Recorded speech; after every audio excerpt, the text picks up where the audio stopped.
স্বাগত জানাচ্ছি। প্রথম ইনিংস শেষ হলো প্রথম বরিশাল এবং চিটাগাং কিংসের বিরুদ্ধে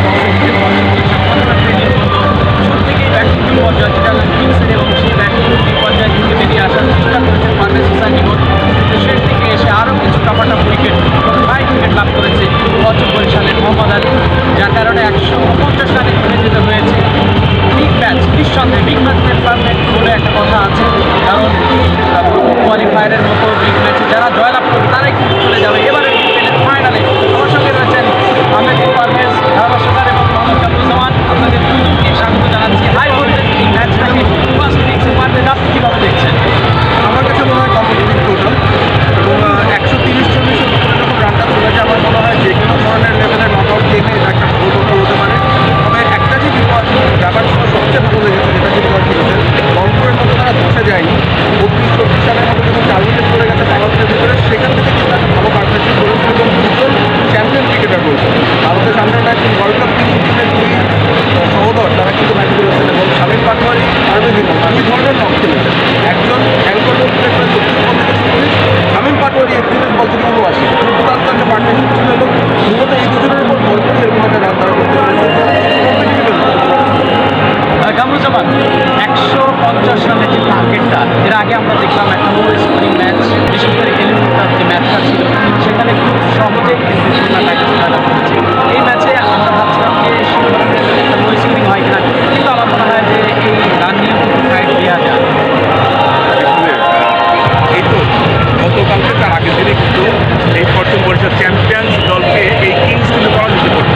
এই যে বললাম একটা মোমেন্ট আছে, এই মোমেন্টটা কিন্তু কিংসের খেলাটা ধরে রেখেছে। আর পারভেজ বলছিলেন পারভেজ হোসেন ইমন আগামী সপ্তবার বাংলাদেশি ক্রিকেটের একটা ফ্যাক্টর প্লেয়ার হতে পারে। চ্যাম্পিয়ন্স ট্রফির দলে কিন্তু তিনি রয়েছে। পারভেজ হোসেন ইমন যে খ্যাপাটি ব্যাট আছে না, হ্যাঁ, মানে ভয় ডর হয়নি ক্রিকেট। আমরা এই পারভেজ হোসেন ইমনের মধ্যে এই ধরনের পোটেনশিয়াল দেখতে পাই, এই ধরনের আগ্রাসী মনোভাব দেখতে পাই। মানে হাইলি একজন প্রফেশনাল প্লেয়ারের মধ্যে যে বডি ল্যাঙ্গুয়েজ দৃষ্টার প্রসার হওয়া উচিত, আক্রমণ তো মেজাজ হওয়া উচিত। পারভেজ হোসেন ইমন আমার কাছে সেই একজন ক্রিকেটার। পারভেজ, মোহাম্মদ আলী তার বোলিংটা কীভাবে লাগে? তিনি কিন্তু সাধারণত পাকিস্তানের টেস্ট স্কোয়াডে সুযোগ পান বা টেস্ট বোলিংটা করেন।